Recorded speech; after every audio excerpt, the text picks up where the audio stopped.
This podcast aims to put valuable tools and knowledge in the hands and ears of you, the HR professional. Those tools will arm you with the best methods and strategies for attracting, motivating, and retaining top talent. We know that HR professionals have to deal with an entire employee life cycle, from finding candidates to getting them hired and onboarded, right through keeping them engaged and retained. I also don't have to remind our audience how big of an issue employee engagement and retention is right now. If you can't improve the first, the second will suffer. Today, we are lucky to be joined by Aaron Ain, the CEO of Kronos, an organization dedicated to improving employee engagement. Ain began at Kronos in 1979 and never left. In fact, he worked his way up to CEO and has been going strong ever since. He has been tackling employee engagement for years and practices what he preaches. Glassdoor has awarded him top CEO for multiple years, and the New York Times profiled him in an article entitled The Incalculable Value of a Good Boss. Aaron, thank you so much for joining us today. We're thrilled to have you. My pleasure. Thanks. Let's jump right in. I was reading in your bio that you worked for Kronos your entire career. Being at the same company for 8 to 10 years, I think, is a foreign concept for a lot of people these days. Never mind for 4 decades. Did you always think you'd become CEO? Was that always in the cards? No, I never did. I started right out of college when I graduated, 21 years old at Kronos, and just was happy to have a job like lots of other people when they get their first jobs. And just worked my way up through the process and never had it on my list of being the CEO of Kronos one day, let alone any other company. Yeah, I mean, I think I'd be surprised if you did. Not that people with boundless ambition never make it to the top or anything, but um, I didn't know that I was going to one day be the CEO of this company. So, There you go. See, we have a lot in common. so what do you think about? How do you think about engagement differently? Well, look, I believe that great organizations are driven by great people. Great people produce better products, deliver better service. And the challenge with that is companies go pursue the idea, if they do at all, of hiring great people. If they don't create an environment that's engaging, those great people won't stay. They won't stay for one really good reason, is because they don't have to. Because the nature of being really above average means they have lots of choices. And so when I think about engagement, it's directly connected to our ability to recruit and retain great people who represent the magic for us and our ability to create great products, deliver great service, which in the end drives business outcomes that are favorable for the company. So engagement is so uniquely, directly tied um, to the ability to have great people and produce these great outcomes. That's a great answer. When you when you first started at Kronos, what was employee engagement like then? And once you became the leader, how did you address that? When I first started at Kronos, I was one of the first employees. I'm not a founder of the company, but an early employee. And nobody talked about engagement. We were just working 6, 7 days a week to get the company started. So it wasn't on anybody's mind. It wasn't something, at least I never talked about it. We were all on a mission. We're all in our 20s to go create a company and have it be successful. And I'm not sure exactly when engagement became something we actively talked about. Probably not for a good 15 to 20 years. At least if we did, I don't remember it being something we focused on. I don't remember engagement surveys back during those periods.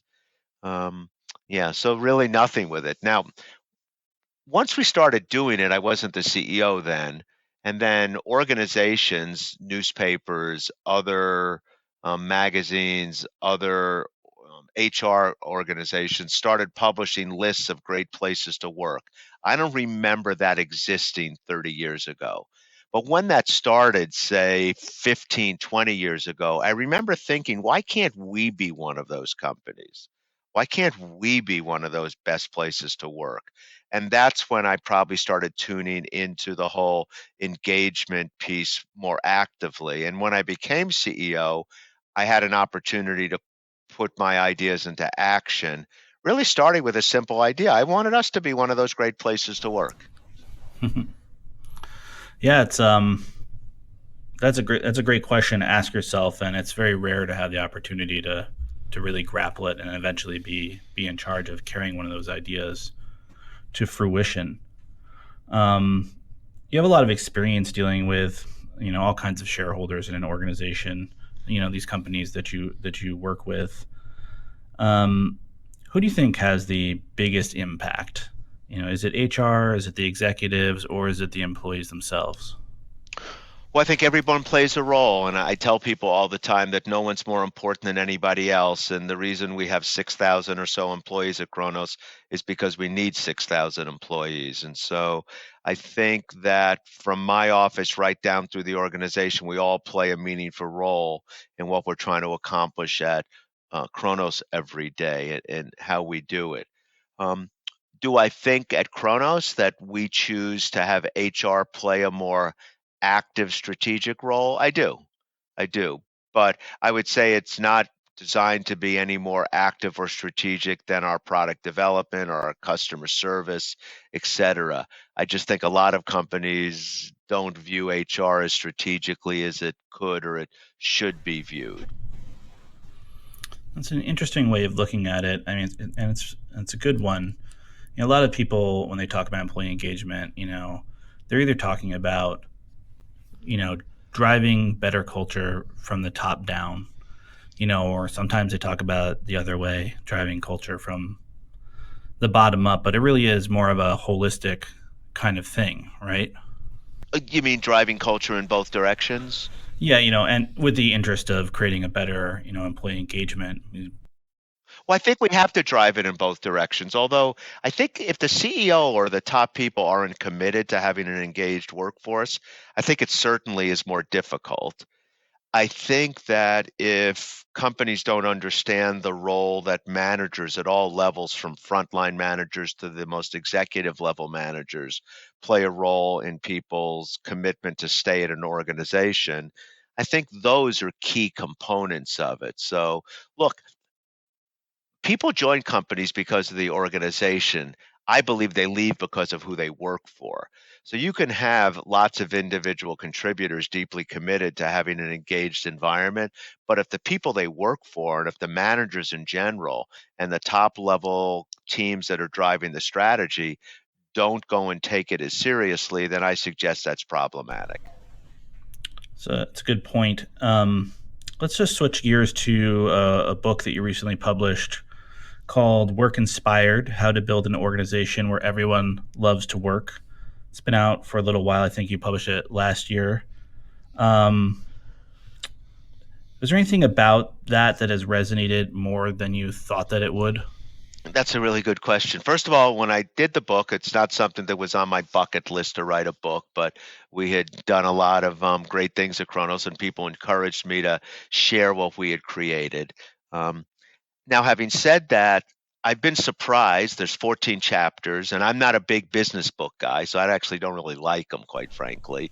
So I wrote the book so that you could read any chapter standalone. It probably takes 15, 20 minutes to read a chapter, and I tell people go pick up the book, like look at the table of contents. If you see a particular chapter, read that. If you like it, then I don't know, read a chapter before it or read a chapter after it, from that point of view. But the thing that surprised me has been one particular chapter that people have been giving me the most feedback on.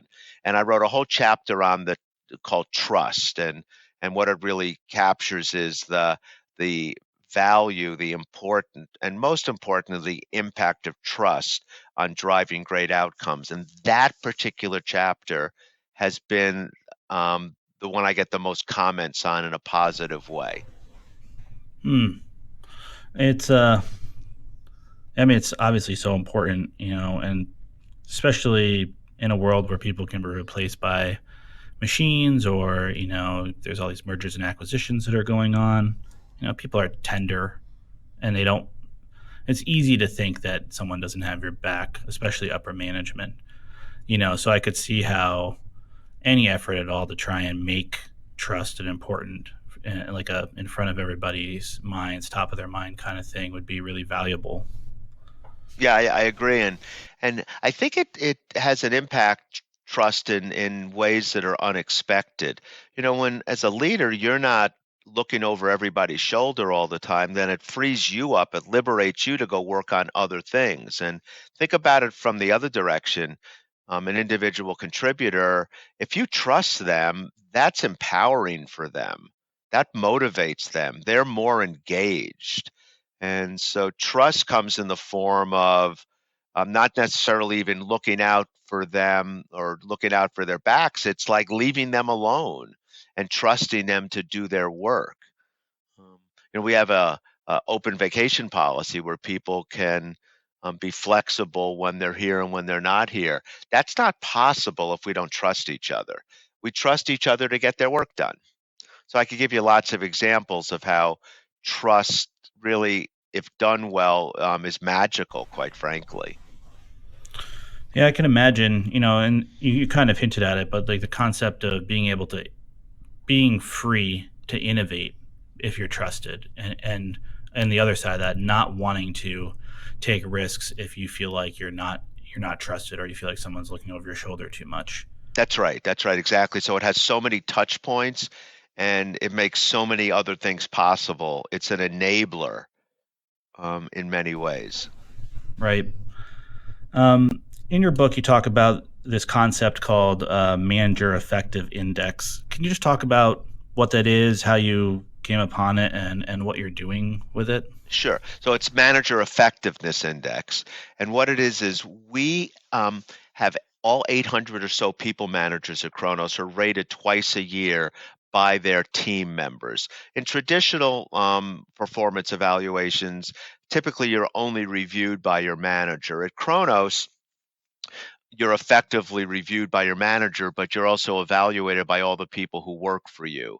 And it's 19 questions that we ask twice a year as part of our engagement survey work, that the employees answer those questions from strongly agree to strongly disagree in various areas around what we would say are how effective is a manager.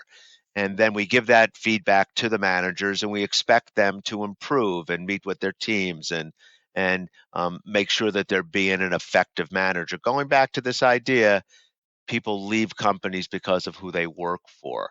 So how do we do that? That's a great concept. It really brings the solution directly to the problem, doesn't it? Well, that's right, and it completes the solution. So your manager may get it perfectly right when they're reviewing someone on their team, i.e., someone who's a manager working for them, but they might have an incomplete view, and so it completes the view by getting the employee's perspective in terms of how the manager's doing. And you know, we've had manager training program for a while, and we thought that once we put managers through our Courage to Lead training, that we solved the problem. I think what we didn't recognize completely is that some people took to the training better than others. And the manager effectiveness, or MEI, is another tool that now helps us measure how they did and how they're doing in terms of executing against that training that they got. What advice do you have for our audience when it comes to aligning priorities and strategy with executives, specifically in the C-suite? Well, sometimes I tell people as a CEO, I have to do lots of things well, but three things in particular I have to focus on. I have to make sure we have a strategy. Doesn't have to be my strategy. I don't have to be the only strategist. I have to participate actively, obviously. Once we have a strategy, need to make sure that we put resources behind the strategy, people, time, funding, programs. And then I have to make sure that I become an evangelist for the strategy with our employees, our customers, our partners, the community that evaluates solutions in our space, et cetera. So strategy becomes an important part that connects to so many other core parts of what happens in the business. Now, priorities change. Um, but at the same time, we need to continue to talk about how our strategy aligns with those priorities and change the strategy accordingly. One of the things I do to make sure we stay aligned is when we do our budgets each year, I take a look, and one of the last things I do is say, okay, let's take a look at the budget. Now let's pull out our strategic set of objectives and what we're working on. And does our budget, do our resources, in this case specifically, support the strategy as defined? And if it doesn't, then I say, well, we're not putting muscle behind that part of the strategy. Are we not serious about the strategy? If we are, then we need to go resource it effectively. So these are just examples of how we make sure we keep it aligned. And it's just not executive alignment, it's alignment throughout the organization. Yeah, it seems like if you hear in organizations all the time, they're coming from the top down. We're going to be impactful this year, or we're going to be extra engaged. And if there's not a framework there.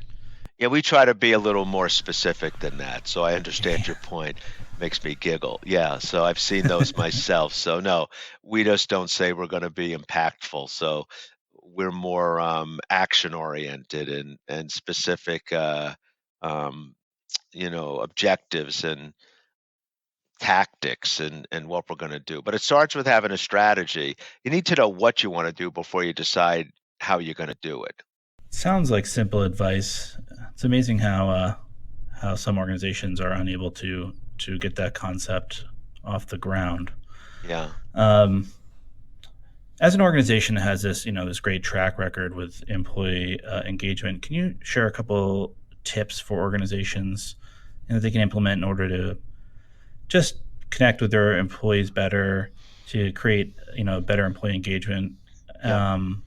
and how that relates to customer experience, innovation, and other aspects of the company? Look, I think you need to start by communicating with your people. I think you need to be transparent. I think you need to have an organization that's collaborative. I think when you communicate, you have to tell the truth. And this comes back to the ideas of trust. Um, People need to know what the objectives are. They need to know what's going on with the organization. They need to have confidence in the leadership team. And they get that by engaging with the people. Now, once you're communicating, collaborating, be transparent, creating a trusting environment, you also need to measure how you're doing and make sure you get it right, because oftentimes we think we're doing it well, but maybe we're not. And so this comes into the whole piece about asking, listening, reacting, responding, all of these important things. So we get 93% participation in our engagement survey, and which is really quite high, I'm told. And when we ask people, why do you participate time and again, they tell us because when we give you comments, when we give you feedback, we can see you're doing something about it. So we'll keep giving you comments and feedback as long as you keep doing something about it. So that's the area of reacting to it. Now, when you do that well, you can imagine that's an engaged workforce. They feel listened to, they feel empowered, they feel like they're part of the overall objective. And their point of view and their voice carries weight. And so that's how we think about it. What what are some of the trends that you're hearing from the HR world about what they want out of a technology solution? Well, certainly technology is changing so quickly. We're moved to a world where mobile devices are things that everybody uses. We're moved to a world of bring your own device. Organizations less and less are giving out one device. All the devices are a little bit different. Employees want to be communicated through the ways that they want to be communicated with, whether it's mobile devices, whether it's tablets, desktops, whether it's through social media, whether it's through tools from Microsoft or Facebook or um, LinkedIn or Twitter or Instagram or all these other methods. So I think organizations need to understand that communication critical, but we need to communicate in ways that our employees want to be communicated with, that will get the best outcomes and the best results. I also think what's happening in our world is this whole gig economy. Someone this morning described it more actively as the independent worker. I'm told that there's 57 million people in the US alone today that are working as independent workers or in this gig economy. So, how do we understand that companies like Kronos and all companies need to find ways to have those people help us solve our problems, and it doesn't just have to be people who work full time for us? What do we do with that? And so I think that's a really changing dynamic in the whole world of HR today. Um, I also think the whole idea of um, using technology, whether it's artificial intelligence, machine learning, to predict outcomes that will happen in future periods based on current or recent events that take place. Can we, and I think we can, predict who's turnover risk? Um, can we, I think we can, predict who are the best people to do certain tasks around their skills? So I think what I encourage HR organizations to do is we just can't keep doing things the way we've always done them before. We have to embrace these new methods, these new practices, both in terms of what our employees want, what workers who will help us be successful want, and what technology gives us the ability to do that helps us be a better provider of a product or a service that we may deliver. Really pretty exciting, actually. Yeah, it is. There's something. I just went to this CNBC um, conference just a couple days ago, and they had people from IBM there and people from all these huge companies, and there was a real talk about moving away from requiring 4-year degrees for employees. And I just wanted to get, what do you think Who about that? requires it? Why would you require it? I know. I mean, from my perspective, I thoroughly understand. You know, you look at, I was on the job market not too long ago. It's only been a few years, and for entry level jobs, almost every one of them are asking for 3 to 5 years of experience. You know, that alone is asking for an overqualification. It's an entry level job. People that are applying to it, never mind like the fact that school, you almost never work in the field that you went to school for, and then there's all those great workers out there that didn't go to school. You're missing out on that talent. Right. So, first of all, we probably hire, I don't have the exact numbers, so forgive me if this isn't perfect. 20 to 25% of the 1,000 to 1,500 people we hire a year, it's people who it's their first or second job. So we put a real premium on hiring people to include a diversity component based on age and experience. So we have oodles of people who it's their first or second job running around the company doing meaningful work. And we can develop them that way. We work with universities in different parts of the world, either through intern programs or co op programs to identify people who can help us do that. So, to answer the first part of the question, they don't have to have in all jobs, and quite, in fact, lots of jobs, you don't have to have 3, 4, 5 years of experience in order to get a job working at Kronos. So that's fabulous, and it's something we focus on and we do it strategically. To tell you the truth, I don't even know if we even go require people to have 4-year degrees to apply for jobs here. I think we evaluate people on their skills and their background and where that makes sense. Yeah, I mean, for those people where we're hiring people first or second job, are we going to the college campuses to identify and hire those people? Yeah, of course we are, because that's the place to find them. Right. But it doesn't mean that if we meet people who don't align with that perfectly, that we wouldn't give them an opportunity to work here. So maybe those great big companies you heard at the conference you were at can do that, but we look for people in all sorts of places. So if people apply for a job at Kronos, we'll consider anyone who submits, and submits interest if they have skills that can help align with what we want to do. Yeah, it seems to me like from an employee engagement perspective, I would be willing to give a lot more to an organization that believed in me from the beginning because they liked who I was, versus then how well I put together a resume or how well I read on a resume. Well, I think it's both. I think, you know, once people join an organization, if you create an engaged environment, they're going to give you everything. They're going to work hard to do a great job. And so, there's one dimension of the relationship with an employee as a candidate, and there's a whole different and elevated relationship with them once they join the organization. It's a great way to put it. Thanks for tackling that. And thank you so much for taking the time to be with us today. Oh, my pleasure. Great questions. You have a deep understanding of this, so I appreciate the opportunity to be able to talk to you and share our thoughts with your listeners. Well, thank you. And listeners, we are always interested in suggestions that you might have for what HR Works should cover next. Feel free to reach out to us on Twitter at HR Works Podcast with any thoughts or concerns you have about the podcast in general, or if you just want to say hi. Thanks for listening.